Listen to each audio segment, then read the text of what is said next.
بسم اللہ الرحمن الرحیم۔ ایک مرتے ہوئے آدمی کی کہانی۔ آدمی کی روح نکلتی ہے تو آدمی کا منہ کھلتا ہے اور ہونٹ کبھی آپس میں نہیں چپک سکتے۔ انسان کی روح پیر کے انگوٹھے سے کھینچ کر اوپر کی طرف جاتی ہے۔ جب روح کو پھیپھڑوں اور دل تک کھینچا جاتا ہے اور انسان کی سانس ایک طرف سے باہر کی اور بہنے لگتی ہے، کچھ پل وہ اپنی آنکھوں کے سامنے دنیا میں شیطان اور فرشتوں کو دیکھتا ہے۔ ایک طرف شیطان اس کے کان میں کچھ سجھاؤ دیتا ہے تو دوسری طرف اس کی زبان اس کے کاموں کے انوسار کچھ کہنا چاہتی ہے۔ یدی کوئی انسان اچھا ہے اور سداچاری ہے تو اس کا من اس کی زبان کو شہادت کا شبد بولنے کے لیے زور دیتا ہے، اور یدی کوئی انسان کافر، اپرادھی یا دشٹ ہے تو اس کا من سوچنے اور شیطان کی صلاح کا پالن کرنے کے لیے مجبور ہوتا ہے۔ ایک عجیب سا ڈر اس کے دماغ پر چھا جاتا ہے اور اپنی زبان سے کچھ شبدوں کو کہنے کی بہت کوشش کرتا ہے۔ شیطان انسان کو مرنے سے پہلے جھوٹے وعدے کرتا ہے اور کہتا ہے کہ تم اسلام چھوڑ کر کافر یا یہودی بن جاؤ تو کامیاب ہو جاؤ گے، اور کچھ خوش نصیب لوگ جو لا الہ الا اللہ کا ذکر کر کے اللہ کو پیارے ہو جاتے ہیں، روح کا آسمان پر جانے کا وقت اتنی تیزی سے گھٹتا ہے کہ دماغ کو دنیا کی فالتو چیزوں کے بارے میں سوچنے کا موقع ہی نہیں ملتا۔ انسان دنیا کی روح باہر نکلتے وقت اتنی تکلیف محسوس ہوتی ہے جیسے انسان کو کانٹوں کے بستر پر کھینچا جا رہا ہو۔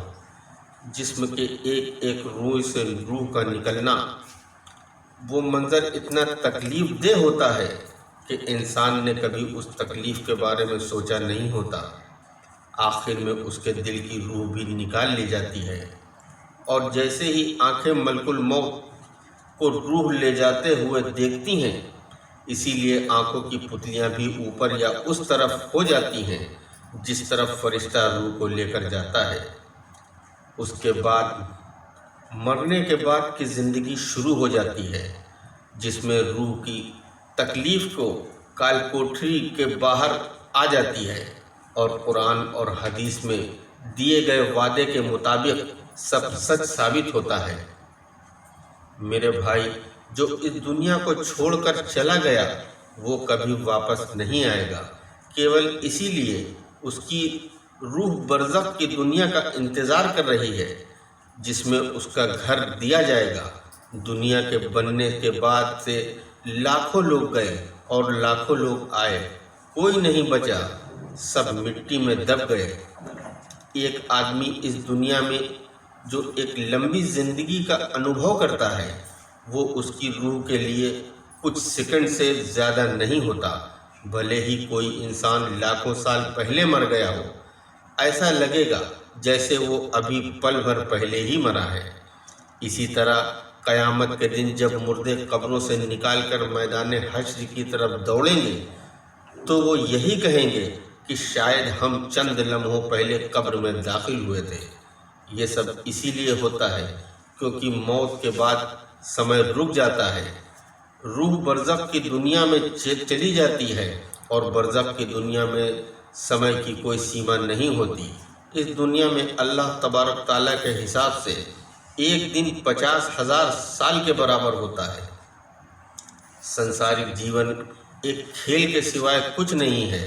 سچی زندگی آخرت کی زندگی ہے جو موت کے بعد شروع ہوگی۔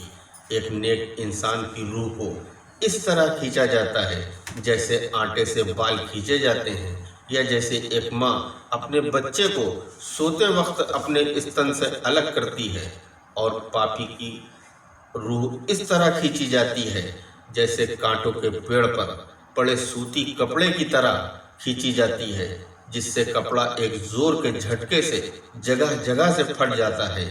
ایک دن مرنا ہے، آخر موت ہے، جو کرنا ہے کرو، آخر تو موت ہی ہے۔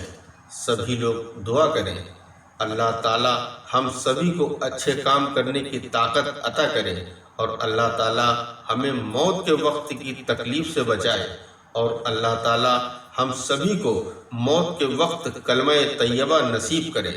آمین یا رب العالمین۔